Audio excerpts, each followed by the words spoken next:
Big boss season 8 grand finale చాలా grand గా ముగిసిపోయింది కదా.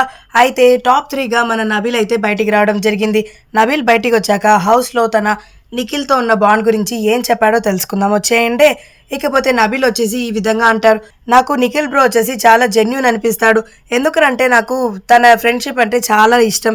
నిఖిల్ అండ్ పృథ్వీ ఫ్రెండ్షిప్ చాలా బాగుంటుంది, చూడ ముచ్చటగా ఉంటుంది. ఇన్ఫ్యాక్ట్ నాకు ఆయన చాలా ట్రస్ట్ వర్తీ అనిపిస్తాడు అంటుంటే, అందుకనేనా నువ్వు మాత్రము వాళ్ళ గ్రూప్లోనే ఉంటూ మహబూబ్ దిల్సేతో ఎలా మాట్లాడాలో అవన్నీ మాట్లాడుకున్నావు కదా అన్నట్లుగా అర్జున్ అంబాటి అయితే అంటాడా.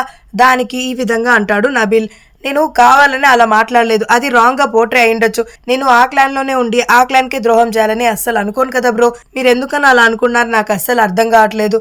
నా ఇంటెన్షనే వేరు. నేను నిఖిల్ని జెన్యున్గానే ఒక బ్రదర్ లాగా ఫీల్ అయినా. నిఖిల్ అండ్ పృథ్వీ బాండ్ అంటే నాకు చాలా ఇష్టం. వాళ్ళు నాకు చాలా సపోర్ట్ చేసిండ్రు. Early stages of big boss season 8లో నాకు సపోర్ట్గా ఉన్నది one and only Nikhil bro. తను ఇప్పుడు విన్ అయినందుకు నాకు చాలా అంటే చాలా హ్యాపీగా ఉంది. I really feel happy for his success అన్నట్లుగా నబీల్ అయితే నిఖిల్ గురించి ఈ విధంగా చెప్పడం జరిగింది. మరి నబీల్ టాప్ 3కి డిజర్వింగ్ అని మీరు అనుకున్నారా? అయితే ఎస్ అని కామెంట్ బాక్స్లో కామెంట్ అయితే చేసేయండి.